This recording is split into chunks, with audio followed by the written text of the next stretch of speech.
Alors bonjour à tous et bienvenue aux Indés. J'espère que tout le monde va bien. Vous êtes nombreux aujourd'hui, très nombreux, un peu plus de 380. Vous êtes en train de commencer à vous inscrire sur le Zoom ici, ce qui est super. Alors je vais me présenter rapidement. Moi je m'appelle Nicolas Berger, je suis le cofondateur de cette conférence des Indés, fondateur également de la communauté de coworking Les Satellites à Nice. L'autre cofondatrice des Indés, Mélodie Becquet, est quelque peu timide et vous la retrouverez sur les différents chats et j'en reparlerai. Vous êtes nombreux donc, je le disais, venant des 6 coins de France et pêle-mêle, j'ai un petit peu vous citer d'où vous venez. Il y a des Niçois, il y a des Parisiens, il y a des Nantais, il y a des Marseillais, il y a des Bordelais, il y a des Lillois, des Nancéiens, des Lyonnais, des Toulousains, des Strasbourgeois, des Rennais, il y a des Stéphanois, des Grenoblois. Ça, c'est tout ce qui est facile à dire. Ensuite, il y a des Grassois, des Bidartars, des Ébroïciens, des Manceaux, des Pankinois, des Monastériens, des Palois, des Saint-Germanois, des Bisontins, des Quimpérois, des Mexignards, magnifique celui-là, des Nazériens, allez encore un, des Campésiens. J'en écorche sans doute et j'en oublie beaucoup. J'ajoute tout de même qu'il y a des Réunionnais et des Guadeloupéens qui sont avec nous. Enfin, quelques-uns parmi vous nous venez de Londres, de Bruxelles, de Barcelone, de Montréal, de Libreville. Alors j'évoque tout cela parce que, en plus de nos métiers qui sont tout aussi divers et tout aussi variés, vous comme moi, nous tous avons déjà participé à un certain nombre de conférences et jamais je n'ai vu personnellement autant de diversité. Cette richesse, elle devrait se manifester dans les discussions que nous allons avoir ensemble sur Slack très bientôt. Voilà un petit peu l'originalité de cette conférence des Indés, je le crois, où vous avez plusieurs entrées, plusieurs parcours, pour ne pas uniquement assister, regarder, écouter, mais également pour surtout participer et vous exprimer. Il y a Zoom, là où nous sommes actuellement, c'est un petit peu la grande salle. Et puis il y a Slack. Vous savez, ces discussions de couloir, ces petites salles, ces coins confortables en petit comité où on apprend, où on découvre et où on échange, parfois beaucoup plus qu'ailleurs. C'est donc en collaboration avec nos amis du syndicat indépendant.co ce que nous avons voulu bâtir 3 heures ensemble pour parler collectif, pour envisager les défis qui nous font face et pour nous soutenir, pour nous faire réaliser que non, nous ne sommes pas seuls et surtout que nous n'avons pas à tout faire tout seul. Je vous souhaite donc la bienvenue aux Indés, je veux que vous en profitiez au maximum. Je reste moi personnellement disponible sur Slack si vous le souhaitez. Maintenant, je vous laisse avec un court entracte pour nous retrouver avec notre première table ronde et évoquer un New Deal pour les indépendants à 14h40 tapante. Alors, je vous dis à tout de suite.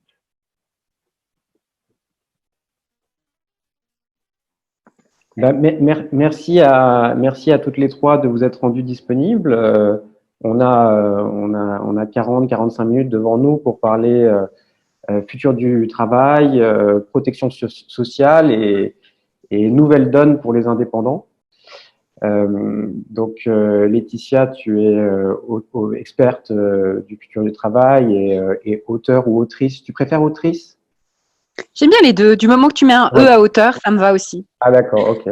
Alors, auteur avec un E du labeur à l'ouvrage et plus récemment d'un livre avec Welcome to the Jungle, c'est ça? Oui. Sur les ressources humaines, le recrutement, l'environnement de travail, le développement des talents. Voilà, avec cette idée que voilà, il y a une relation entre l'employeur et l'employé qui a changé un petit peu de nature. D'accord, bon, on va en parler. Marie-Lise, tu es secrétaire générale adjointe de la CFDT, donc en première ligne actuellement dans toutes les discussions et les négociations sur les futurs droits avec le gouvernement, j'imagine. C'est mieux avec le micro, oui, vous m'entendez là? Ouais. En première ligne sur la gestion de la crise, effectivement. Pour les indépendants, les salariés, les agents des fonctions publiques. Bon, on va en parler. Et Inde, tu es fondatrice et et dirigeante de WeMind et cofondatrice avec moi d'Indépendant.co. Je te propose qu'on commence par dire un mot sur la genèse d'Indépendant.co et pourquoi on a commencé à se rassembler de cela plus d'un an et demi pour poser les bases de ce néo-syndicat. Oui, alors l'histoire, c'est que moi, j'avais effectivement cofondé WeMind, qui existe depuis maintenant quelques années. Et puis, dans ce grand mouvement du futur du travail, d'émancipation, de protection, de fournir des services, de faire que la vie d'indépendant, elle soit plus belle, plus agréable, plus épanouissante. En fait, la limite de ce que j'avais fait avec WeMind, qui est encore en train de se développer, mais la limite, c'est qu'on intervient sur de la protection complémentaire. C'est-à-dire qu'on ne touche pas au socle de la vie d'indépendant. Le socle de ta vie, c'est ta capacité à avoir la rémunération et ta capacité à avoir une protection sociale, un socle social et une place dans la société qui est suffisante. Et donc ça, WeMind ne permettait pas de le faire. Et ce que je voulais, c'était pouvoir ouvrir au plus grand nombre l'accès au travail indépendant. Pour que ça soit possible, il faut un nouveau pacte social. Il faut un nouveau pacte social qui soit respectueux des indépendants.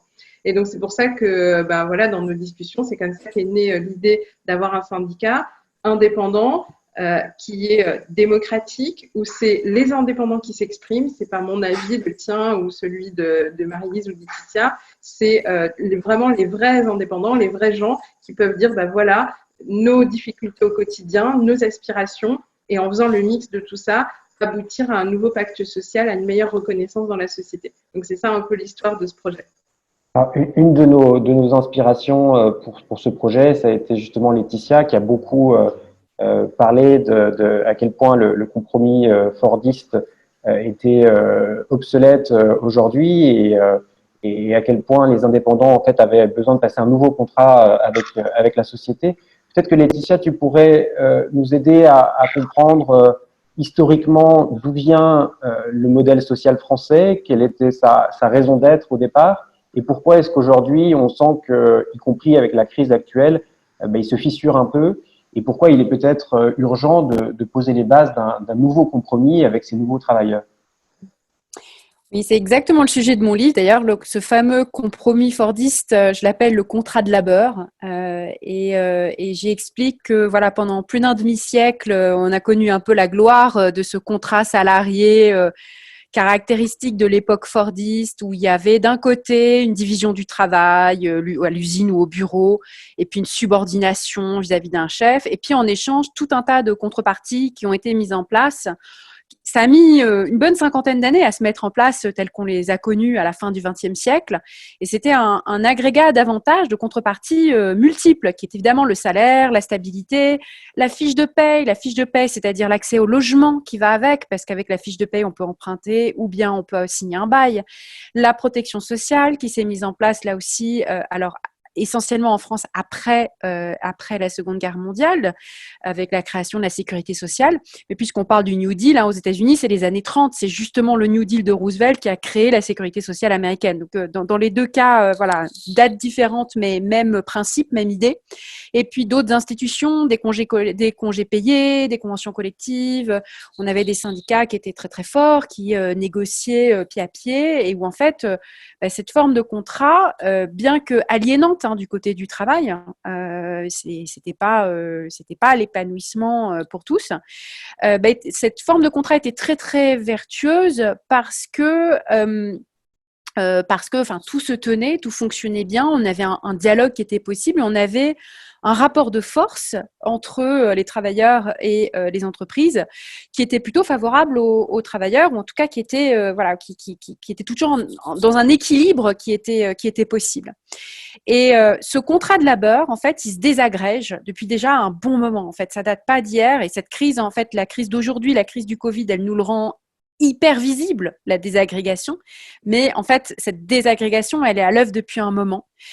Parce que mondialisation, parce que désindustrialisation, parce que financiarisation de l'économie, parce qu'on a basculé dans une économie de services et que les prestataires de services, qu'il s'agisse qu'il s'agisse des femmes de ménage, des coiffeurs, des machins, qui sont souvent parfois des indépendants, parfois des artisans, parfois des gens qui sont sur des contrats un peu dégradés, des contrats salariés qui sont en CDD, qui sont voilà toutes sortes de modèles variables, mais qui d'une manière ou d'une autre en fait ne profitent pas de l'ensemble des contreparties. Et donc il y a quelque chose qui tient pas, c'est que les contreparties se désagrègent. Par contre, la division du travail et la subordination, elle est réelle. Donc on a en fait quelque chose qui est le reflet d'un rapport de force et d'un équilibre qui a évolué et qui est devenu plus défavorable pour en fait une majorité de travailleurs et en même temps une fragmentation du travail, une hyper-individualisation et une perte d'un certain nombre d'institutions collectives. Donc ça aboutit à une montée des inégalités, à beaucoup de gens qui sont moins protégés par les institutions qu'on avait créées. Donc, par exemple, des travailleurs indépendants qui, en fait, ne sont pas vraiment indépendants. Ils ont la division du travail, la subordination, mais ils n'ont pas, par exemple, l'accès au logement parce qu'ils n'ont pas de fiche de paye.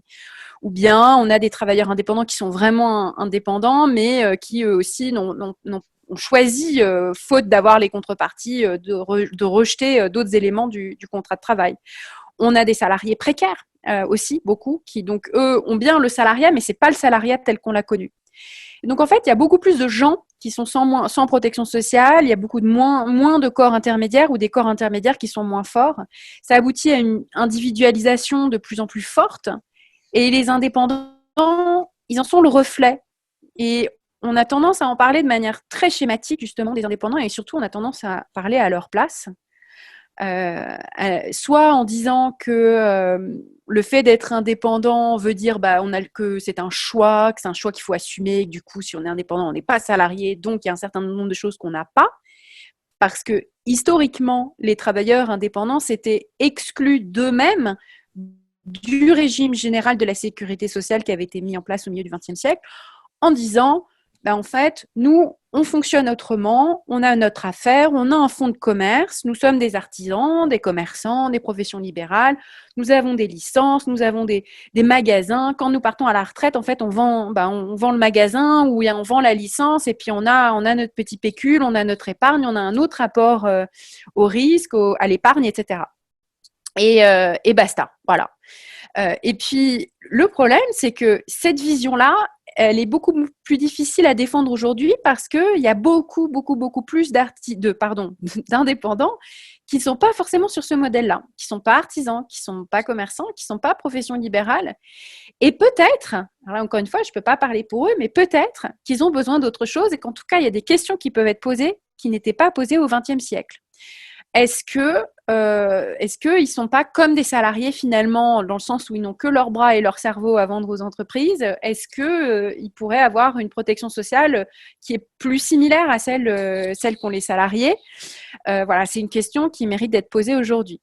La deuxième manière qui fait qu'on en parle de manière schématique, c'est donc soit on dit les indépendants sont des indépendants et basta, soit on dit les indépendants c'est des faux indépendants, c'est des salariés. Et donc on ramène de manière extrêmement simpliste au salariat en disant du coup c'est un grand chantier, c'est le chantier des requalifications. C'est un chantier utile parce que dans le cas du salariat déguisé, c'est une question qui est importante à poser et c'est un chantier important, mais c'est un chantier qui a un problème, c'est qu'il laisse de côté les vrais indépendants qui continuent quand même à être de plus en plus nombreux. Et donc finalement, en ramenant au salariat, on laisse de côté beaucoup de gens. Donc c'est pas une solution satisfaisante. Donc tout ça, ça nous amène à cette question d'un New Deal. Qu'est-ce que c'est qu'un New Deal? Pour moi, c'est simplement déjà mettre sur la table la question des indépendants, l'avenir de la sécurité sociale dans son ensemble. Et donc c'est un chantier au moins aussi important que le New Deal. Que le New Deal de Roosevelt, celui qu'on connaît le mieux. Et la crise qu'on vit est une opportunité de rendre ce questionnement beaucoup plus urgent, de l'organiser. Et c'est avant tout un chantier institutionnel. Et c'est ça que Indépendant.co a bien compris, parce que c'est pile ce qui manque en fait. On ne peut pas parler à la place des indépendants, mais les indépendants n'ont pas de représentants, n'ont pas de corps intermédiaire qui permet qu'on peut les consulter pour aller créer les institutions dont on a besoin. Et donc maintenant, il y a plein de choses qui sont imaginables, mais la première étape, c'est de s'organiser pour exister collectivement, ou en tout cas pour faire entendre des voix de manière à poser à faire avancer le chantier institutionnel. Bon, merci beaucoup pour ce premier constat et ces idées et ces propositions. Marie-Lise, j'ai envie de te faire réagir tout de suite puisque tu es aux premières loges des revendications syndicales actuellement. Est-ce que tu partages le constat et le paysage qu'a brossé Laetitia? Absolument. Bonjour à toutes et tous. Oui, oui, absolument. La crise, comme ça a été la crise du coronavirus, elle met en lumière et de façon beaucoup plus, je dirais, contrastée que ce qu'on pouvait avoir comme élément d'indicateur, sur notamment une question fondamentale qui est mise en lumière, c'est la question des inégalités.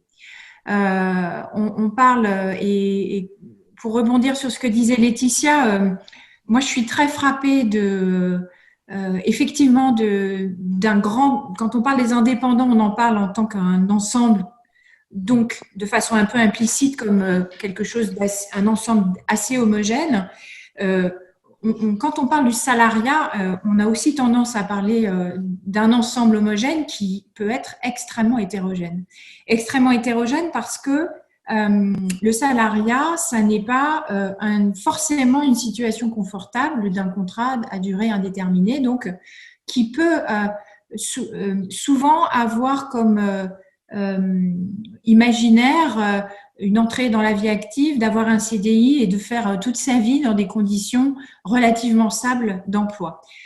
Pour beaucoup de salariés, c'est loin d'être une réalité. Et Laetitia évoquait, dans le cadre des inégalités d'emploi, il y a une forme de stabilité, puisqu'il y a à peu près 80% des salariés aujourd'hui qui sont effectivement en contrat à durée indéterminée, mais on a 20% des salariés qui sont dans des situations donc qui ne sont pas en CDI, qui sont principalement en CDD ou en mission d'intérim.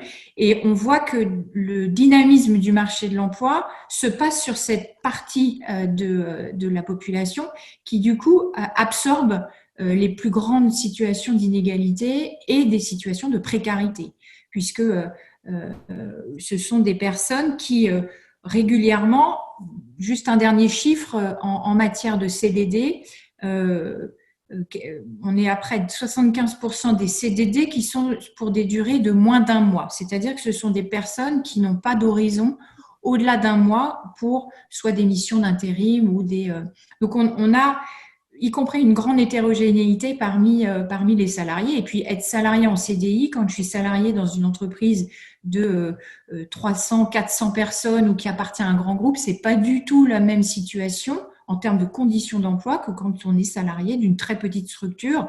Or, 80% des salariés appartiennent à des structures de petite taille qui sont, on peut situer la jauge autour de 50 salariés. Donc, c'est une très grande hétérogénéité et je trouve que c'est important de le rappeler parce que dans l'inconscient collectif, quand on parle du salariat, on pense souvent à une situation installée dans une grande entreprise. C'est loin d'être le cas de beaucoup de salariés. Tu avais une question, Antonin? Non, vas-y. Je déroule. Continue. Excuse-moi, je croyais que tu avais du coup je validais. Un point. Ok, très bien. Et du coup, moi, ce que je pourrais, je partage beaucoup de choses qui ont été dites par Laetitia et sur la nécessité de ce nouveau contrat, nécessité d'un nouveau contrat social, parce qu'on voit que ce creusement des inégalités pèse énormément et de plus en plus. Et à titre personnel, je pense que la crise que l'on connaît aujourd'hui, au moment où on va reprendre progressivement une activité, elle va laisser des traces extrêmement profondes pour tout un tas de raisons. Mais moi, je suis particulièrement inquiète sur la question de la cohésion sociale.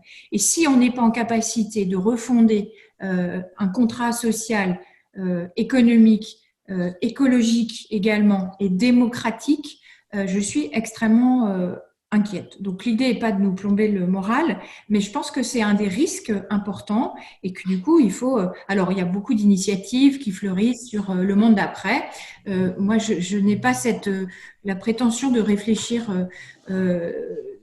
Alors je réfléchis quand même, mais pas forcément sur tous ces enjeux de moyen long terme. Je pense qu'il y a des enjeux de court terme et je pense que le futur du travail, pour le coup, parce qu'on parle beaucoup des conditions d'emploi, je pense que la question, plus que l'emploi et les différents statuts, c'est quelle est la façon dont on peut travailler sur les modalités de sécurisation au maximum des personnes et donc comment on attache mieux et plus de droits aux personnes qu'aux statuts.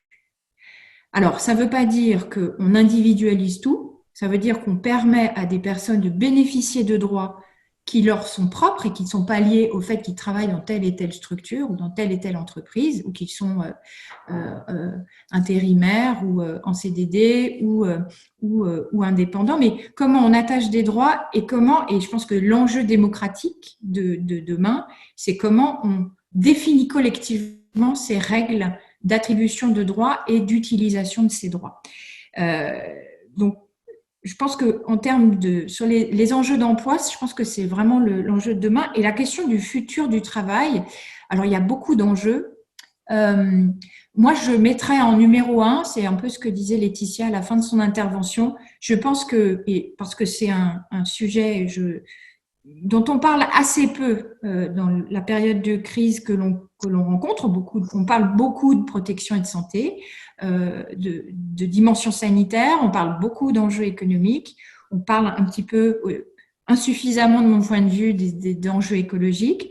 On parle assez peu des enjeux démocratiques et je pense que le travail de demain doit être un travail démocratisé et donc permettre aux travailleurs d'avoir une possibilité d'expression sur leur travail et sur donc la façon dont il se déroule, avec qui ils travaillent, comment, dans quelles conditions, donc ce qui est déjà un petit peu à l'ordre du jour avec les enjeux des salariés qui aujourd'hui sont mis en télétravail et ça implique pour les indépendants, je rejoins tout à fait l'enjeu de cette démocratie au travail, c'est l'enjeu de la représentation collective, c'est l'enjeu de la création d'espaces de négociation et c'est l'enjeu d'espaces de concertation qui devra être, et je pense que c'est un préalable avant de penser au New Deal sur la protection sociale. C'est avant de savoir ce qu'on y met, c'est de savoir qui est légitime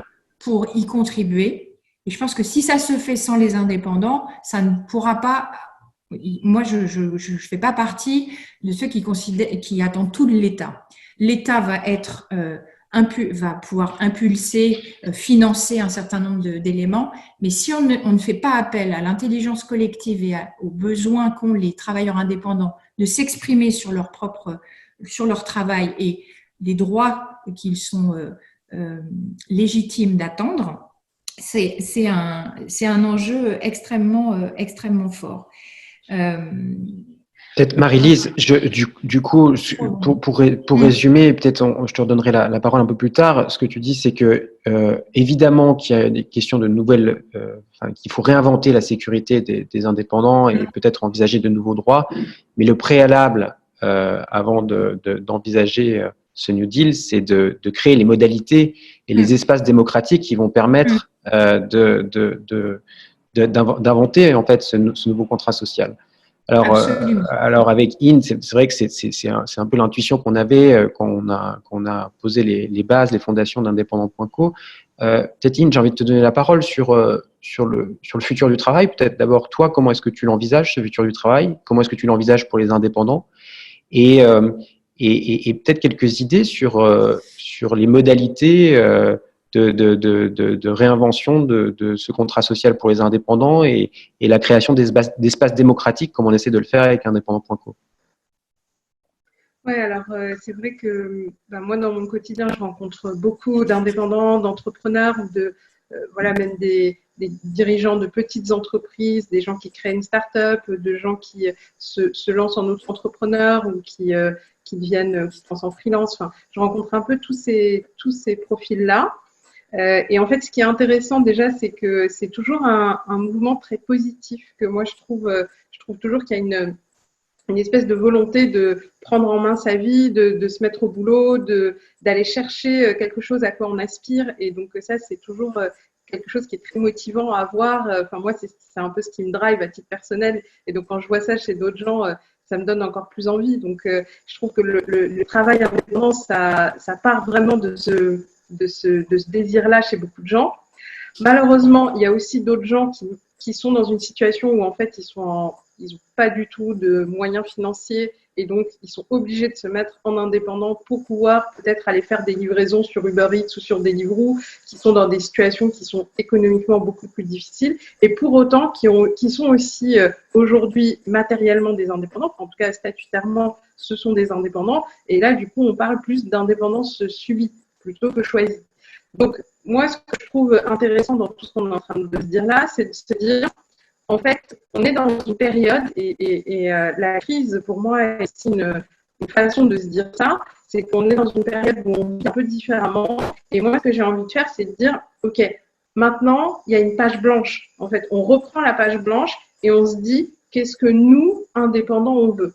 Et là, à ce moment-là, ça va nous permettre de faire émerger vraiment avec bien sûr des avis d'experts comme Maryse et Laetitia, mais de faire émerger ce que la communauté des indépendants veut comme mode de fonctionnement. Qu'est-ce qu'on veut comme reconnaissance de la société? Qu'est-ce qu'on veut comme statut administratif? Qu'est-ce qu'on veut comme protection? Qu'est-ce qu'on veut comme cotisation? Parce que bien sûr que les choses, elles sont pas gratuites, donc il faut bien peser le pour et le contre de ce qu'on veut. Comment on a envie de créer des solidarités ou pas? Sur quoi on est solidaire et sur quoi on n'est pas solidaire?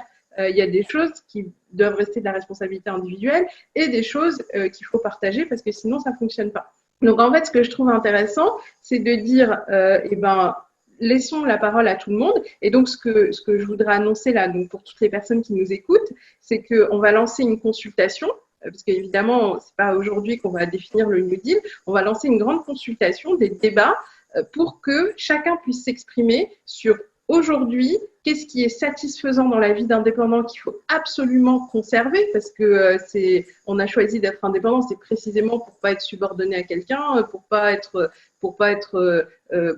libre en fait. Donc du coup, comment on fait pour garder cette liberté-là et qu'est-ce que on veut comme nouvelle règle du jeu pour demain? Et on peut pas vivre dans un monde où il n'y a pas de règles du jeu. C'est-à-dire que si nous, les indépendants, on choisit pas nos règles du jeu, il y a d'autres gens qui vont les définir à notre place. Donc, il faut qu'on définisse nos règles du jeu. Donc, l'objet de la consultation, c'est de faire émerger ce que chacun veut, et puis ensuite de mettre en commun. Parce que, étant donné qu'on est tous indépendants, on a tous des opinions qui sont peut-être différentes. Et ça, c'est intéressant parce que ça va permettre de voir quelles sont les opinions qui sont les plus extrêmes, comment on peut comprendre les différentes visions du monde. Et puis après, il faut qu'on choisisse ensemble le dénominateur commun. Qu'est-ce qui fait que nous, tous indépendants, il y a peut-être des choses sur lesquelles on est en désaccord parce que on est tous des personnes uniques, donc il y a des choses sur lesquelles on est en désaccord, mais il y a des choses sur lesquelles on est tous d'accord. Et donc, sur les choses sur lesquelles on est tous d'accord, il faut qu'on puisse se dire, bon, ben voilà, le socle qu'on veut, les nouvelles règles du jeu, notre New Deal, maintenant, c'est ça. Et du coup, ensuite, ça nous permet d'avoir une place pour pouvoir dire, au pouvoir public, enfin, aux autres acteurs économiques, en disant, voilà, aujourd'hui, un indépendant, il faut se traiter comme ça. Alors, je vais donner un exemple, parce que je sais qu'il est très consensuel, et je pense qu'aucun indépendant ne sera pas d'accord avec moi. C'est la question, par exemple, de quand est-ce qu'on paye mes factures. Aujourd'hui, il y a beaucoup d'entreprises qui considèrent qu'on paye une facture d'un indépendant quand on a envie de la payer. C'est pas normal.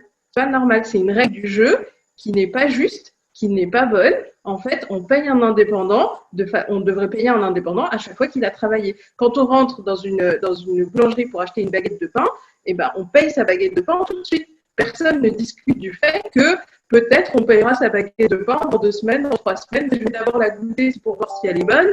Non, ça, c'est pas possible. Donc, posons-nous ensemble en disant, c'est quoi la règle du jeu et c'est quoi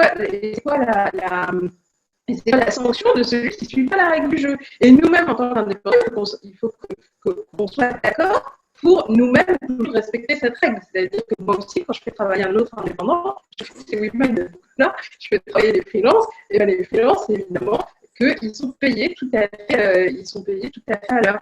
Donc, c'est des choses qui sont des choses de la vraie vie, des choses du quotidien, dont on doit pouvoir dire, eh ben, aujourd'hui, moi, en tant qu'indépendant, voilà ce qui me plaît, voilà ce qui ne me plaît pas, et voilà ce qu'il faut qu'on change dans mon quotidien. Et ben voilà, je vois les petits messages qui apparaissent avec beaucoup de gens qui se reconnaissent dans cette situation parce qu'elle est tellement fréquente. Mais c'est pas la seule, il y en a beaucoup d'autres et donc l'objectif c'est de balayer un peu et c'est pour ça qu'on a besoin que tout le monde en fait s'exprime sur ce sujet-là pour pouvoir dire mais il faut jamais oublier qu'on doit faire ça avec responsabilité, c'est-à-dire quelles sont les règles du jeu qu'on veut. Par exemple, on ne peut pas dire je veux bénéficier de tous les avantages possibles et payer aucune cotisation. Ça, par exemple, ce n'est pas possible, ce n'est pas responsable. Il faut qu'on puisse se dire eh ben, voilà ce qui est positif qu'on veut conserver, voilà ce qui est négatif qu'on veut modifier. Et surtout, ce qui est important, c'est que la page est blanche. C'est la crise, là. C'est tout fout le camp. Donc, en fait, quand tout fout le camp, c'est une opportunité de pouvoir se dire, OK, ben maintenant, profitons-en pour réécrire les règles du jeu. Et donc, c'est ça l'objet un peu de cette consultation. Est-ce qu'il peut y avoir une convergence des intérêts? Est-ce que tous les indépendants ont les mêmes intérêts et est-ce que ce sera facile finalement de les aligner tous autour d'un certain nombre de grands principes, Laetitia? Alors, je pense qu'effectivement, le dénominateur commun, Aïn, tu en as parlé, la question du paiement, elle paraît très consensuelle, elle pourrait très bien être un point de départ. D'ailleurs, on a tous souffert de ces factures payées à 3 mois, etc. On a tous souffert de cette idée qu'en fait, on se sent impuissant face à des mauvais payeurs et qu'il faut quelque chose d'autre. En revanche, sur des questions comme est-ce qu'on voudrait avoir des cotisations plus élevées pour obtenir une protection chômage, ben, on voit que c'est variable et qu'il y a aussi la période qu'on vit fait qu'on va avoir probablement des réponses assez différentes. Et là aussi, de ce point de vue-là, la crise, elle est quand même une opportunité. C'est qu'il y a probablement, je n'ai pas fait de sondage, mais probablement plus d'indépendants qui se disent, en ayant perdu pas mal de contrats pendant la crise et qui risquent d'en perdre encore dans l'année qui va venir parce que la crise économique va pas s'arrêter le 11 mai, qui vont se dire peut-être qu'en fait un petit peu plus de protection, notamment au cas où je perds tous mes contrats et que j'ai plus de revenus, je suis peut-être prêt effectivement à payer ça, à payer un petit peu plus pour ça. Et finalement, c'est peut-être pas tant que ça, c'est peut-être pas si cher que ça, parce que justement, quand tout est mutualisé, en fait, on se rend compte qu'on a accès à des protections pour un prix qui est pas complètement délirant. Mais ça, Ine pourra nous en dire davantage. Et donc, du coup, il y a aussi une opportunité qui est de dire finalement où est-ce qu'on place la barre. Et même si tout le monde n'est pas d'accord, là, il y a probablement un point sur l'échelle entre rien et tout, entre rien et le salariat et l'alignement sur le salariat, il y a peut-être un point qu'on peut déplacer à la faveur, si je puis dire, de cette crise. Parce qu'on risque d'avoir un désalignement croissant entre les entreprises et les individus indépendants. Pourquoi ? Parce que les entreprises, avec la crise, elles veulent contrôler leur trésorerie et elles veulent que le travail soit de plus en plus un coût variable. Elles ne veulent pas s'embêter avec des salariés supplémentaires dont ils ne sauront pas quoi faire. Donc, il y a de plus en plus cette idée, je préfère avoir des prestataires, je préfère avoir des freelances, je préfère pouvoir avoir des contrats que je peux terminer du jour au lendemain si je n'ai pas ma trésorerie. Et de l'autre côté, on a des indépendants qui se disent je peux perdre tous mes revenus ou 60% de mes revenus quasiment du jour au lendemain et j'aimerais bien avoir un peu plus de stabilité. Donc là, on voit qu'on a un mouvement contraire. Des entreprises qui veulent plus de coûts variables, donc plus d'indépendants, et puis des indépendants qui voudraient plus de protection. Le seul moyen, c'est d'avoir un tampon entre les deux qui assure qu'effectivement les entreprises, si elles fonctionnent comme ça, que de l'autre côté, du côté des indépendants, on a un filet qui fait que tout le monde ne se retrouve pas sans rien du jour au lendemain. Donc, je pense que ça fait partie des questions qui peuvent être avancées pendant la crise qu'on est en train de vivre. Marie-Lise, toi qui représentes et défends à la fois des salariés dans des entreprises, mais aussi des indépendants, est-ce que tu as l'impression que les intérêts des salariés et des indépendants peuvent converger, ou est-ce qu'on va forcément devoir prendre à un moment donné certains droits aux salariés pour en donner d'autres aux indépendants. Et comme tu le disais, comment est-ce que tu évoquais la nécessité d'aborder cette question de manière démocratique?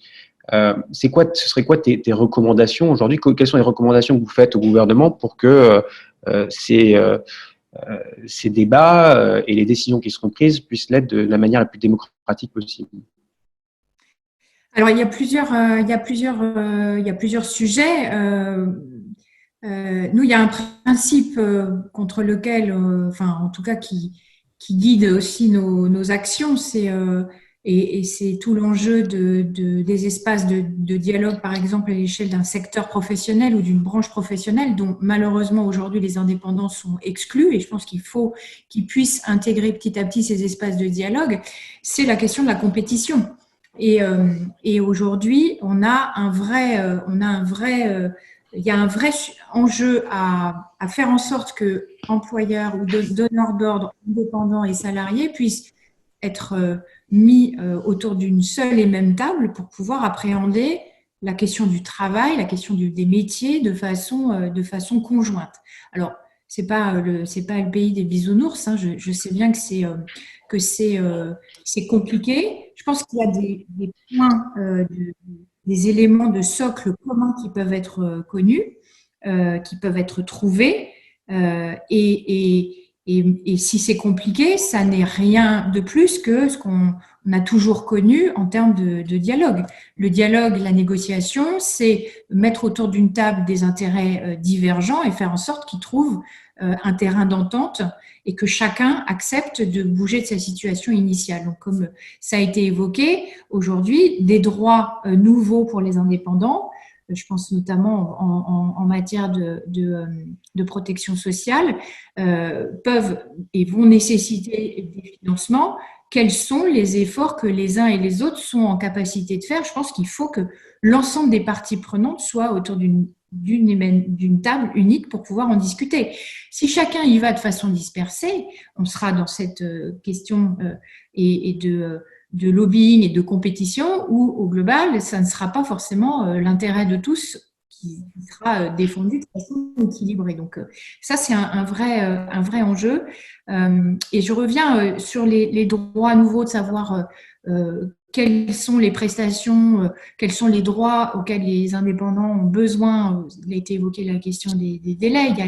Nous, on a beaucoup de remontées sur la question de la question de santé, la question de la prise en charge d'arrêts exceptionnels, de maternité. Alors, il y a il y a des choses qui existent, mais nous, ce qui nous est beaucoup, ce qui nous est transmis et qui me semble fondamental pour les indépendants, c'est qu'il ne suffira pas d'avoir des droits, c'est qu'il faut avoir un accès à ces droits et une véritable capacité de les activer et d'en bénéficier. Donc, c'est tout cet accompagnement qu'il faut aussi prévoir pour pouvoir faire vivre des droits qui seront à construire, qui restent à construire petit à petit. Donc, voilà. Mais je partage l'idée. La feuille blanche me semble la bonne image pour dire c'est l'occasion de la crise de dire il y a un véritable enjeu à reprendre les fondamentaux. Et moi je l'aborde pas comme étant comment on construit pour les uns forcément en enlevant des choses aux autres. Je pense qu'il faut refonder les choses de façon beaucoup plus en profondeur, beaucoup plus large. Et avoir cette vision globale. On ne peut pas, demain, continuer, comme aujourd'hui, à laisser de côté toute cette partie de travailleurs que sont les indépendants, à la fois dans les débats et dans les règles de fonctionnement telles qu'on les a aujourd'hui. Et tu dirais qu'il y a une fenêtre actuellement avec la crise qui est en train de se jouer ? Il y a une fenêtre parce que, comme je le disais, les inégalités se creusent et que de façon un peu inédite, on se retrouve avec toute une partie d'actifs et notamment d'indépendants dont les revenus se sont totalement arrêtés. On a eu un stop net et le fait qu'il y ait eu le fonds de solidarité et avec des ajustements réguliers, ponctuels, même s'il y a encore aujourd'hui des trous dans la raquette, c'est bien parce qu'on a pu mettre pointer des situations concrètes de personnes qui n'avaient accès à rien, que la nécessité de construire ce filet de sécurité de façon pérenne, il est aujourd'hui, il est mis en lumière et ça veut dire qu'il faut y apporter des réponses pérennes.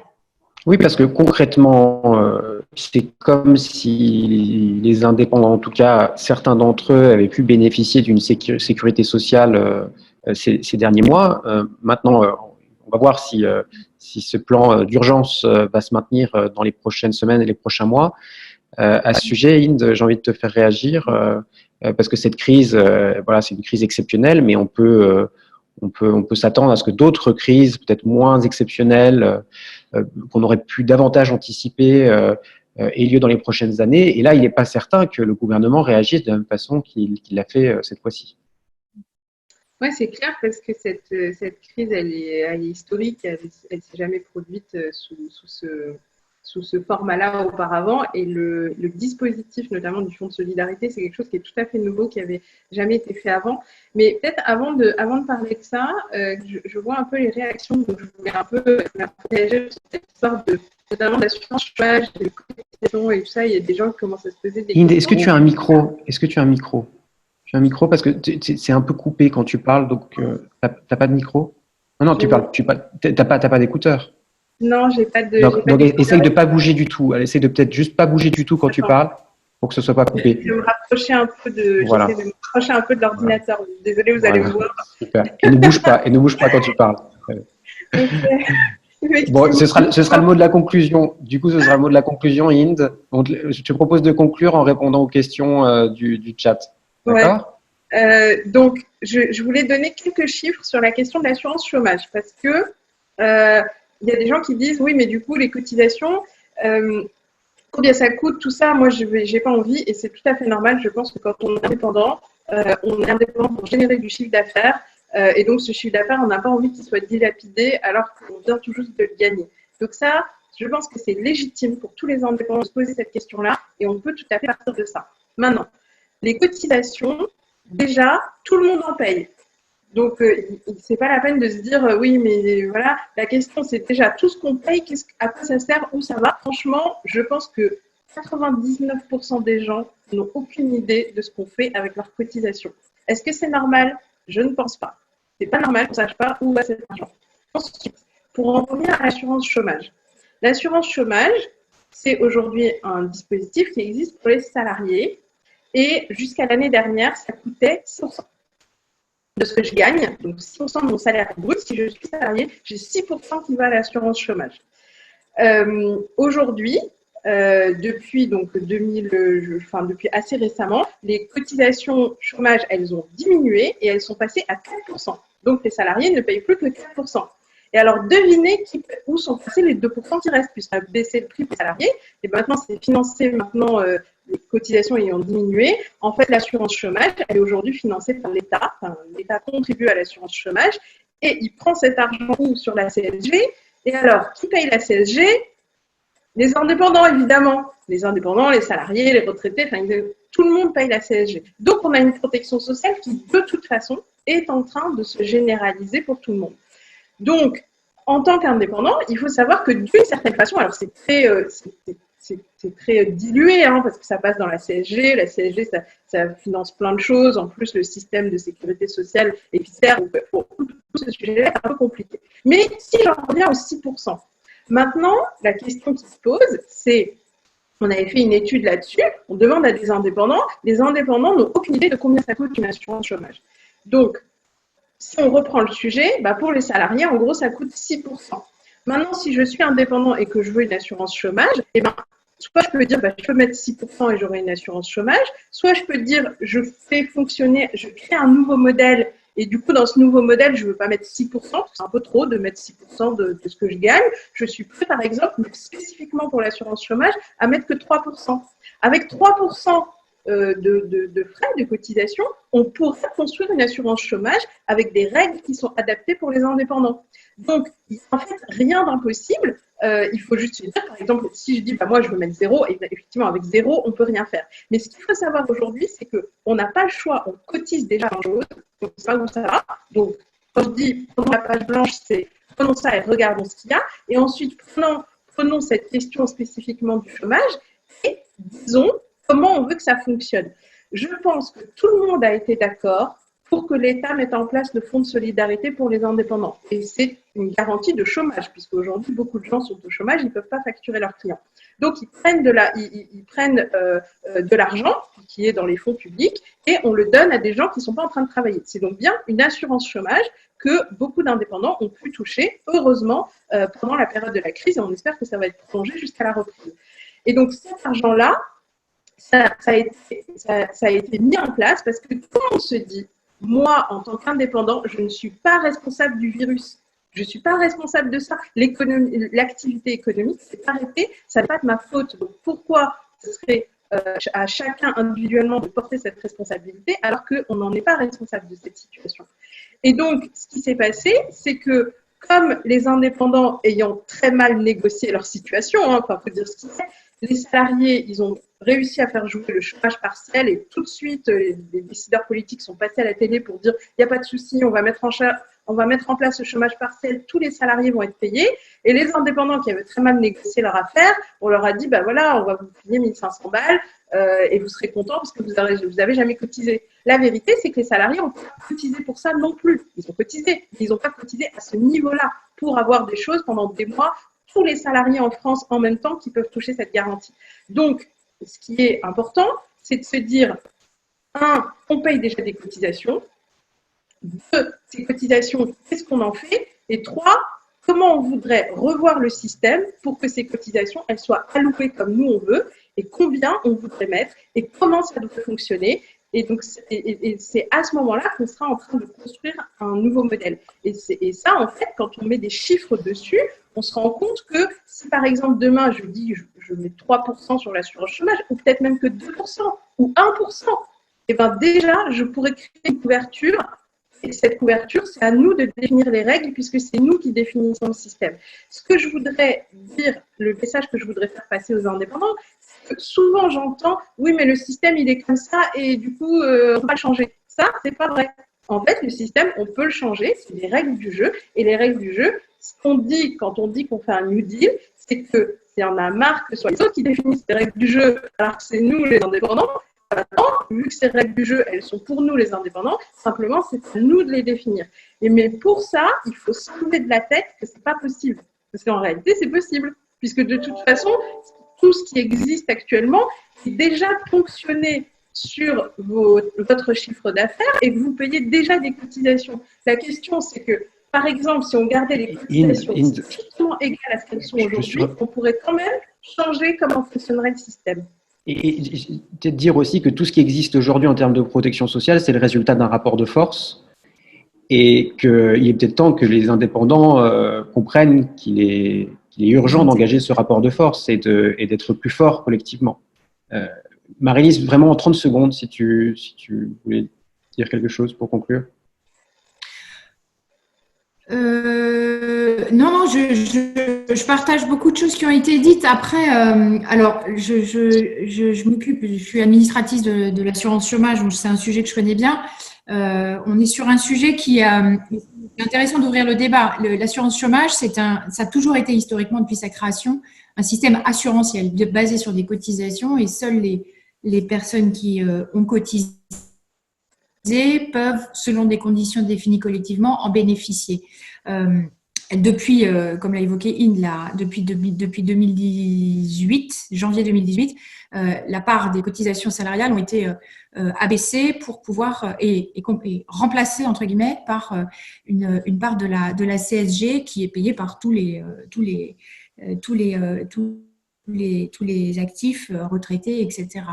Donc la question, elle est et les indépendants bénéficient maintenant d'une possibilité d'accès à l'assurance chômage dans le cadre d'une liquidation de l'activité. Donc, ça veut bien dire que là, le système, par son mode de financement, il a été parce qu'un gouvernement l'a souhaité, le fait qu'ils introduisent la CSG, c'était une volonté de baisse de charges pour les salariés dont je crois avoir vu dans le fil qu'il y avait des demandes sur la hauteur en charge sociale. Un salarié, il est autour de 22%. Il y a une volonté, en fait, d'augmenter le pouvoir d'achat des salariés et donc de baisser les cotisations.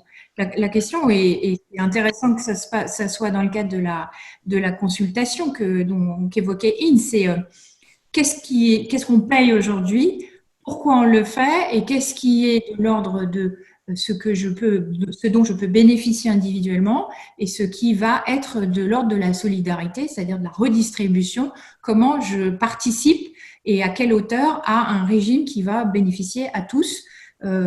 Et puis, ça pose aussi la question de est-ce que parce que je paye, je veux pouvoir en bénéficier automatiquement ou est-ce que c'est des éléments que je verse. Alors, c'est notamment le système des retraites.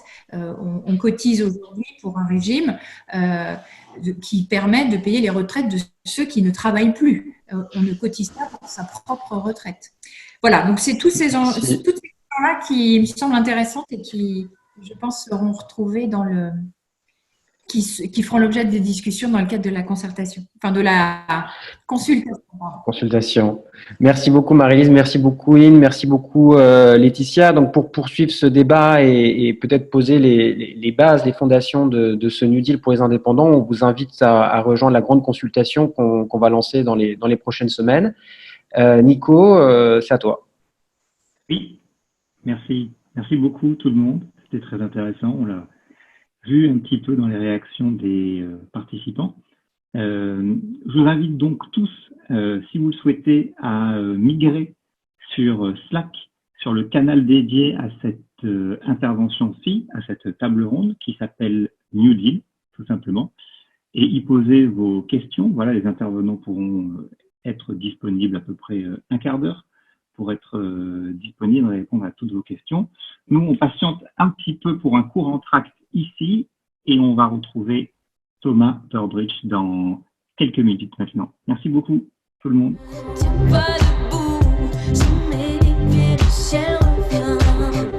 Bonjour tout le monde, j'ai l'impression du coup que tout le monde me voit et m'entend parce que je vois dans la conversation qu'il y a Mélodie qui dit bienvenue. Pour les autres, dites-moi si jamais vous m'entendez pas, comme ça je corrige. On entend très faiblement, dit Nicolas. Alors attendez, je vais augmenter ça, c'est peut-être de mon côté. Tac. Dites-moi si jamais c'est mieux. Le son est OK. Cool.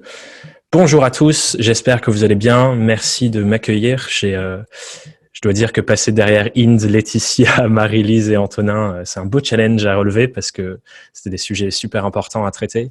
Mais je suis très heureux d'être là. Pour ceux qui ne me connaissent pas, je m'appelle Thomas Burbidge, je suis freelance en stratégie et storytelling de marque. Mais aussi, et c'est sûrement de là que la plupart d'entre vous me connaissent, je suis le créateur du podcast Young, Wild and Freelance que j'anime depuis maintenant plus d'1 an et qui est écouté toutes les semaines par des milliers de freelances qui aiment se poser des questions importantes sur leur activité et mettre en place des actions pour se développer. Et du coup, je suis très heureux d'être invité aujourd'hui par Nicolas et Mélodie pour parler d'un sujet qui me tient à cœur, qui est celui, en parallèle de cette grande réflexion hyper importante et que je soutiens d'ailleurs avec indépendant.co, sur la protection sociale des indépendants.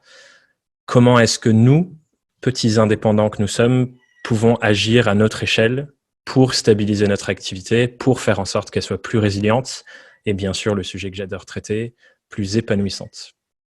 Et pour démarrer cette réflexion avec vous, je vais faire appel à une petite citation que vous connaissez sûrement qui dit que la vie n'est pas un long fleuve tranquille. Et j'imagine que la crise qui nous touche tous valide encore plus chez vous cette citation. Notre vie d'indépendant n'est pas un long fleuve tranquille non plus. Et j'avais envie de partir de cette citation pour partir de cette image du fleuve qui justement est une métaphore qui me parle pas mal par rapport à notre activité.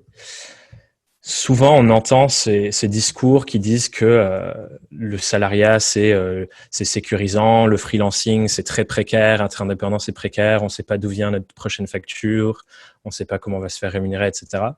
Mais quand on prend cette métaphore du fleuve, on peut voir les choses d'une autre manière. Un fleuve, qu'est-ce qui fait qu'il est fort et qu'il peut durer même en période de sécheresse? C'est qu'il a beaucoup d'affluents différents. Il y a plein de plus petits ruisseaux, de plus petites rivières et des canaux qui se jettent dans un fleuve.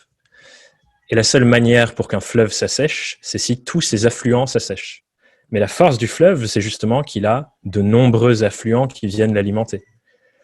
Et si on prend cette image-là et on l'applique à nous, nos activités professionnelles, qu'est-ce qu'on peut voir? On peut voir que finalement, dans le salariat, on n'a qu'un seul affluent, notre salaire, qui tombe tous les mois et qui nous permet de vivre. Et si le salaire s'assèche du jour au lendemain, comme ça peut être le cas en période de crise économique, quand il y a plein de salariés qui peuvent perdre leur emploi, finalement, notre affluent s'assèche et on devient dépendant d'un système de protection, d'un système de sécurité, d'un système de chômage, de toutes ces choses-là. À l'inverse, en tant qu'indépendant, notre rôle en tant qu'indépendant, c'est de chercher justement à construire et à développer des affluents supplémentaires pour notre fleuve. Et on en a la liberté quand on est indépendant parce que avoir un seul client, tout le monde sait que c'est risqué. Et du coup, notre rôle, c'est de développer davantage de flux entrants de rémunération pour faire en sorte que notre fleuve, qui du coup, dans cette métaphore, symbolise notre activité, peut continuer de se développer, continuer de grandir et continuer d'avancer. Et du coup, la réflexion que j'ai envie d'avoir avec vous aujourd'hui, selon ce sujet de comment est-ce qu'on continue de développer la résilience et la stabilité de notre activité à notre échelle, c'est de se demander comment est-ce que je peux faire en sorte que les affluents de mon activité, mes sources entrantes de revenus, ne soient pas dépendantes d'un contexte donné dans lequel certains affluents s'assèchent.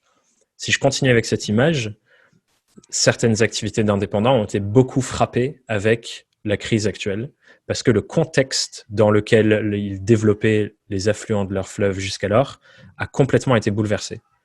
C'est notamment le cas pour les indépendants qui font de l'événementiel, par exemple, qui ne peuvent plus organiser d'événements.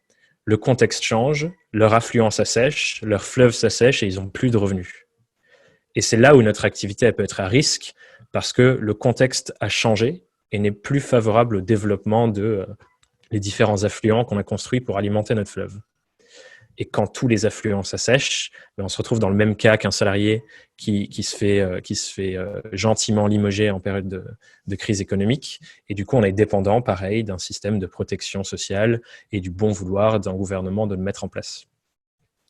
Et personnellement, moi, je ne suis pas devenu indépendant, je ne suis pas devenu freelance pour que la pérennité de mon activité soit dépendante de quelque chose à l'extérieur de moi. Je n'avais pas envie d'être dépendant du bon vouloir d'un patron de m'embaucher, du bon vouloir d'un gouvernement de me protéger en période de crise, etc. Donc, j'ai cette réflexion constante sur cette métaphore du fleuve de me dire comment est-ce que je peux développer des nouveaux affluents de mon activité pour que je ne sois pas dépendant d'un contexte donné.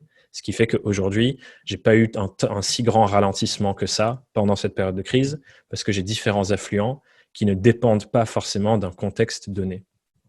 Sachant bien sûr que c'est évidemment un indispensable avec tout ce que vous ont partagé Inde, Laetitia, Marie-Lise et Antonin, vous n'en doutez pas, c'est indispensable d'avoir ce système de protection en place tout de même.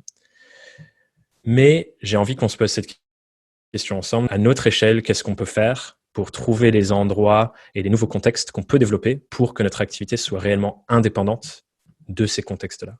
Parce que c'est ça notre rôle au final en tant qu'indépendant, c'est de veiller à construire de nouveaux affluents en diversifiant les contextes dans lesquels on peut travailler pour être réellement indépendant dans ce sens-là. Donc, je vous donnais cet exemple de l'événementiel, mais il y en a plein d'autres exemples. Et la première question à se poser, du coup, c'est quels sont les contextes qui définissent la pérennité de mon activité? Le contexte qui définissait la pérennité de l'activité pour les freelances de l'événementiel, c'était on a le droit de se réunir à plus de 50 personnes dans un lieu donné pour un événement. Ce qui n'est plus le cas avec le confinement. Et donc, le contexte a changé. Évidemment, c'était très dur de l'anticiper. Mais on voit que du coup, comme on n'a plus le droit de se réunir à plus de 50 personnes dans un lieu donné, hop, on n'a plus de travail. Et c'est important de prendre conscience que nos services et nos offres sont dépendantes de ce genre de contexte pour pouvoir se dire, si jamais le contexte change, qu'est-ce que je pourrais faire d'autre qui soit indépendant du contexte? Donc, l'enjeu pour ces freelances de l'événementiel-là, c'est de développer de nouveaux affluents de leur fleuve et de leur activité qui ne sont pas dépendants du contexte on peut se rassembler à plus de 50 personnes. Il y a d'autres exemples de contextes, évidemment, pas qu'on se regroupe à plus de 50 personnes. Un autre bon exemple, c'est la technologie. le contexte technologique de notre monde évolue constamment. Et si aujourd'hui, votre activité est basée sur l'existence d'une technologie, si vous êtes spécialisé sur une technologie donnée ou un outil donné, et que ça potentiellement peut changer un jour, quand ce n'est plus porteur, ben forcément, votre activité elle va ralentir parce que vous étiez dépendant de l'existence de cette technologie. Imaginons, supputons que demain, Instagram devient un canal où aucune entreprise n'a envie d'investir. Tous les freelances qui se sont spécialisés comme des community managers spécialisés dans Instagram et qui ont investi des années dans cette niche-là d'Instagram, si Instagram disparaît du jour au lendemain, ces freelances-là sont pas du tout stables et peuvent perdre toute leur activité du jour au lendemain parce qu'ils étaient dépendants d'un contexte technologique, d'un contexte d'usage qui fait que leur activité pouvait que fonctionner dans ce cas-là. Donc ça, c'est un exemple sur la technologie. Kodak, en termes d'entreprise, est un bon exemple aussi. L'appareil numérique arrive, Kodak l'avait pas anticipé et s'était dit oh, ça va pas faire de différence. Et on sait tous ce que est devenu Kodak depuis. Un autre exemple de contexte, ça peut être le présentiel, la proximité géographique. Imaginons qu'aujourd'hui, vous avez basé toute votre construction de votre activité d'indépendant sur le fait d'être présent géographiquement dans un lieu, comme à Paris par exemple, et que tout ce que vous faites, c'est en présentiel à Paris. Ça vous empêche de pouvoir vous-même, parfois on veut changer de contexte nous-mêmes, imaginer ménager de Paris et partir à la campagne dans une région aux alentours, et que toute notre activité est basée sur une activité présentielle, du coup ça devient très dur. Et on est obligé de tout reconstruire à partir de zéro, ou d'imaginer une nouvelle offre et de se construire une nouvelle réputation, etc. Enfin bref, c'est des complications. Donc l'exercice que j'ai envie de vous proposer, je vais vous proposer des petits exercices de réflexion dans cette période, sachant que l'idée c'est que vous les fassiez par la suite parce que je n'ai pas un temps infini. Mais c'est qu'on réfléchisse ensemble à aujourd'hui, quel est le contexte dont votre activité est dépendant et quels sont les nouveaux contextes qu'on peut imaginer pour que votre activité soit indépendante de contexte et que vous ayez une diversité d'affluents qui sont capables que vous pouvez développer, peu importe le contexte professionnel dans lequel vous êtes. C'est-à-dire que si vous aviez anticipé ces questions-là, même en période de confinement, vous auriez des choses à continuer à développer dans ce contexte-là. Parce que le confinement, c'est un exemple merveilleux pour se rendre compte que il faut tout remettre en question constamment parce que du jour au lendemain, le contexte peut entièrement changer et c'est très difficile de l'anticiper. Donc, il faut tout anticiper plutôt que d'attendre de se faire protéger par une entité extérieure. En tout cas, c'est ma vision de la chose parce que je cherche constamment à trouver où est-ce que moi, je peux prendre du pouvoir pour moi. Je vois qu'il y a une question de Martin, je la lirai à la fin, si ça te va, Martin, quand je répondrai aux choses. Et du coup, il y a 3 questions que j'ai envie qu'on se pose ensemble pour passer à l'action là-dessus. Pour ceux qui suivent mon podcast, vous savez que les questions, c'est mon outil préféré de développement professionnel et de développement personnel. Donc, je vais vous poser 3 questions avec des actions à faire derrière. Le premier exemple, c'est la première étape, c'est la prise de conscience. Il faut qu'on prenne conscience de quels sont les éléments de contexte qui sont actuellement nécessaires au bon développement de mon activité. Donc, c'est ça la question, c'est aujourd'hui, à vous qui m'écoutez, quels sont les éléments de contexte dont dépendent le développement de votre activité et dont vous avez besoin pour mener et développer votre activité. Et je vous invite ici à lister de la manière la plus exhaustive possible tous les éléments de contexte qui sont nécessaires. Ça peut être un lieu géographique, ça peut être l'existence de tel ou tel réseau social, ça peut être la possibilité de se regrouper à 10, 20, 30, 40, 50, 100 personnes, ce qui peut changer du jour au lendemain, comme on a vu. Ça peut être le fait d'avoir accès à un cabinet physique, etc., etc. Donc ça, c'est la première chose, lister tous les éléments dont sont dépendants aujourd'hui les offres que vous proposez à vos clients. Une fois que vous avez de la clarté sur ça, tous les éléments de contexte nécessaires, et encore une fois, je vous invite à être très exhaustif là-dessus, aller le plus loin possible. La deuxième chose à faire, c'est de se dire, OK, j'ai pris conscience que je suis dépendant d'un contexte actuel. Maintenant, si j'ai envie de diversifier mes affluents et de diversifier mon activité sur de nouveaux contextes, quelles sont les compétences et les armes dont je dispose? Quels sont les outils que je vais utiliser pour creuser ces nouveaux affluents, si on continue dans la métaphore? Et du coup, là, je vous invite à lister 3 catégories de choses. La première chose, ce sont ce qu'on appelle les hard skills, c'est-à-dire vos compétences métiers. C'est ce que vous savez faire concrètement, quel logiciel vous utilisez, quels résultats vous pouvez apporter à vos clients, toutes ces choses-là. Les hard skills, j'imagine que vous avez déjà entendu parler de ça. Ensuite, vous allez lister vos soft skills. Les soft skills, c'est plutôt vos compétences de savoir-être. Donc, c'est votre capacité à bien communiquer, votre capacité à bien réseauter avec les gens, votre capacité à faire en sorte qu'une équipe travaille bien ensemble, ce genre de compétences-là. Donc, les soft skills, j'imagine que vous avez aussi déjà entendu parler. Mais il y a une troisième catégorie que j'aime bien rajouter à ça, à laquelle on ne pense pas souvent. Et cette troisième catégorie, c'est ce qu'on appelle les passive skills. Les passive skills, c'est tout simplement toutes vos expériences de vie et toutes les choses que vous avez accumulées avec le temps par les choses que vous avez traversées qui aujourd'hui font clairement partie de votre activité et de votre manière de mener les choses. Si par exemple vous avez passé 20 ans en agence de design, forcément votre œil et votre capacité à sentir ce que c'est un bon design, ça a été beaucoup plus développé pendant 20 ans que quelqu'un qui se lance aujourd'hui. Donc il y a cette différence-là et c'est hyper important de capitaliser sur ces passive skills parce qu'elles aussi vous différencient et font partie de qui vous êtes en tant que personne. Donc, on va lister le contexte, comme on l'a fait dans la première étape, et ensuite, on liste tous les outils que vous avez, hard skills, soft skills, passive skills, pour créer de nouveaux affluents. Et ensuite, la troisième étape, c'est de partir en mode réflexion divergente, c'est-à-dire pas essayer de trouver la bonne solution, mais trouver un maximum de solutions pour ouvrir nos chakras, entre guillemets, et trouver plein d'idées. Et là, on va se demander quelles sont toutes les idées, toutes les choses que je pourrais développer, toutes les offres, tous les services que je pourrais proposer, même tous les produits que je pourrais imaginer dans le futur, parce que c'est pas parce qu'on est indépendant qu'on peut pas créer de produits, mais quelles sont toutes les choses auxquelles je peux penser qui me permettent d'œuvrer dans différents contextes dans lesquels je n'œuvre pas aujourd'hui. L'exemple que je peux reprendre sur l'événementiel, ça pourrait être pour des freelances qui aujourd'hui organisent des événements physiques, de se dire, OK, maintenant que je suis confiné, que je ne peux pas organiser d'événements physiques, qu'est-ce que je peux faire avec mes hard skills, mes soft skills et les passive skills dont je dispose pour vendre de nouveaux services, créer de nouvelles offres.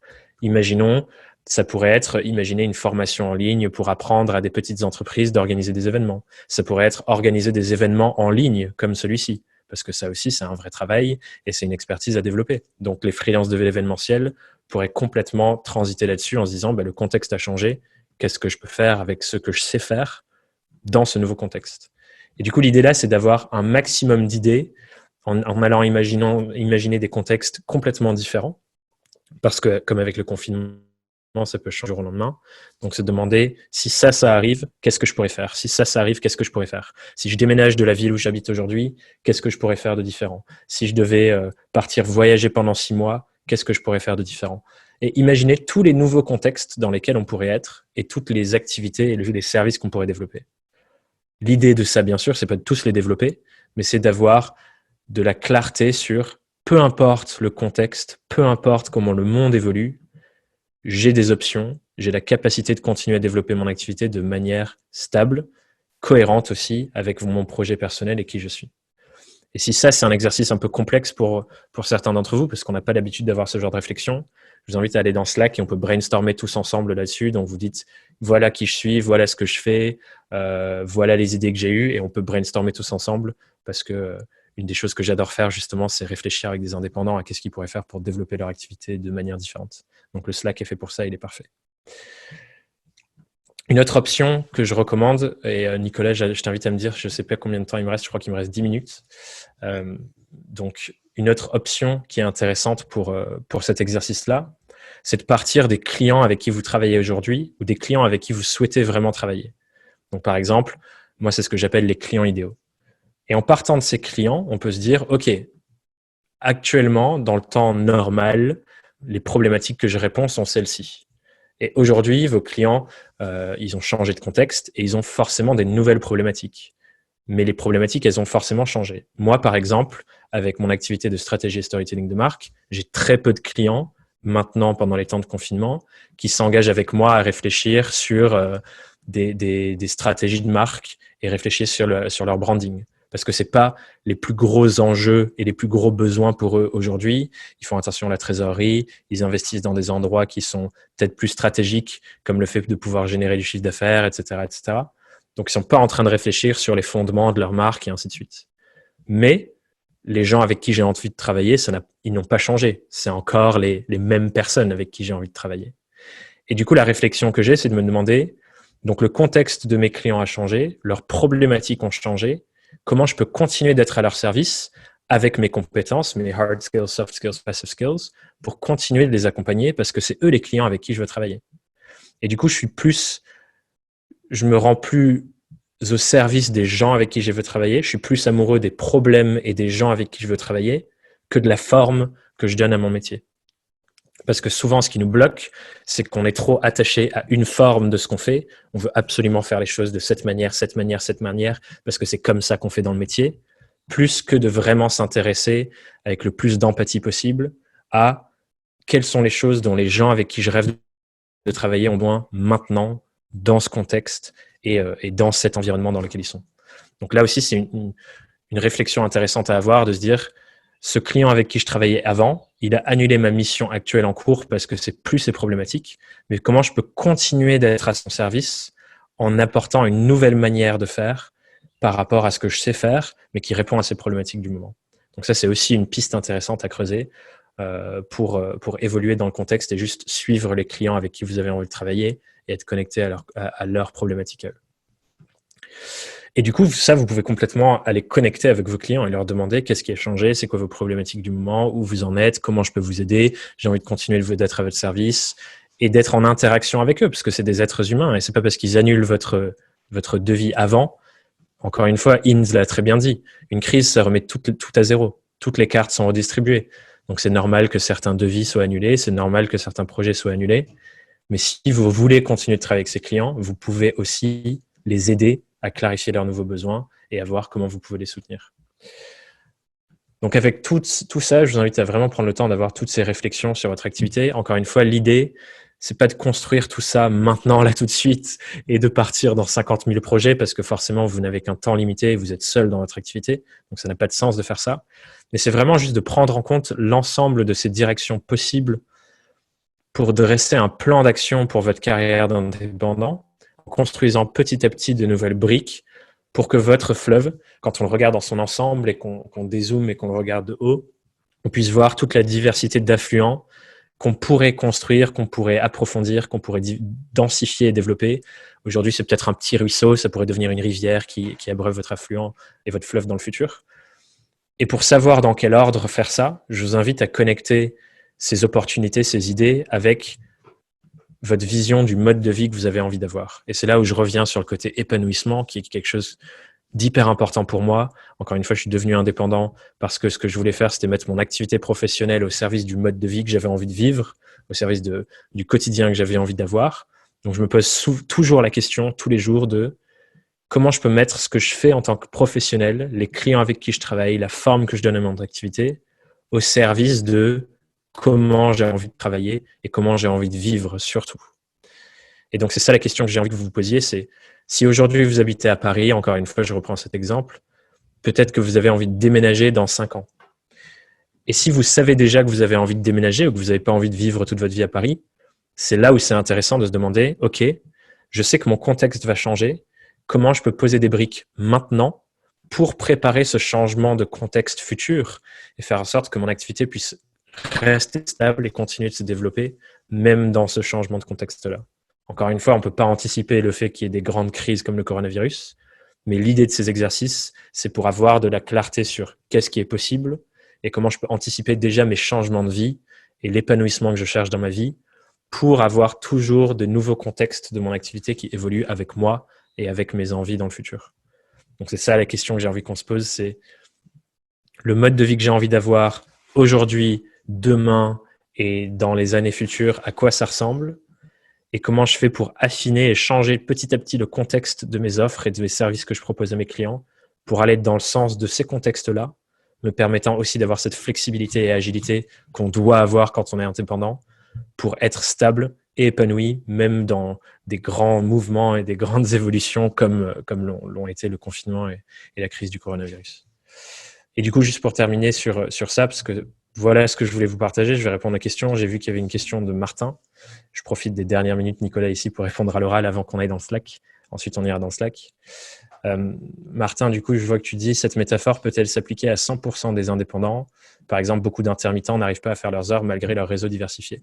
Effectivement, c'est une réflexion intéressante pour les intermittents. Je pense que ce qui est important là, c'est aussi Je crois que Inde, Laetitia et tout ça, on en parlait un petit peu. Si on est trop attaché, là, dans le cas de l'intermittence, on est attaché à la forme du statut qui a des règles du jeu. Il y a des règles du jeu de l'intermittence, on doit faire des heures qui correspondent à tel type de prestation, etc. Moi, j'aime bien avoir cette réflexion de revenir à soi et de se dire, OK, j'ai des compétences, qu'est-ce que je peux faire de ces compétences aujourd'hui? Et il y a plein d'intermittents sans forcément faire leurs heures. Je sais qu'il y a des intermittents d'ailleurs qui ont une micro-entreprise à côté. Pour moi, la question à se poser, c'est avec les compétences dont je dispose et pour les gens avec qui je veux travailler, qu'est-ce que je peux créer de nouveau? Et sortir forcément et recréer ses propres règles. Pour moi, c'est ça aussi être indépendant, c'est se dire c'est quoi les règles, mes règles du jeu, les règles que j'ai envie de me créer pour ma vie professionnelle. Et dans ce sens, il faut, je pense, réfléchir plus grand que juste ce que notre statut nous permet de faire, entre guillemets. Donc j'espère que ça répond à ta question et je suis vraiment convaincu qu'on peut avoir justement cette métaphore et cette réflexion sur n'importe quelle typologie d'indépendant. Je te donne un exemple qui veut aller à l'encontre de ce qu'on imagine. Imaginons tu es un indépendant, tu es kiné. Tu es kiné, tu as ton cabinet et tu es dépendant d'un contexte où tu peux aller ouvrir ton cabinet tous les matins.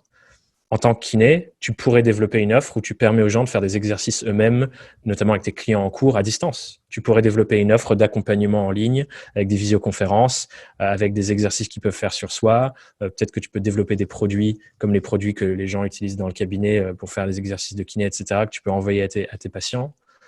Et développer toute une clientèle de cette manière-là. Le kiné, on se dit, impossible de changer de contexte, mais c'est possible avec un peu de créativité, un peu de réflexion.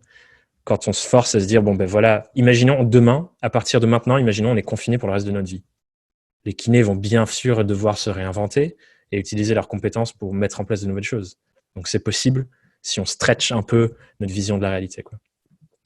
Donc j'espère que ça répond à ta question. Leslie, réflexion à haute voix, difficile d'imaginer une indépendance totale vis-à-vis d'un contexte lorsqu'on est dans une vision systémique comme celle que j'adopte en tant que géographe.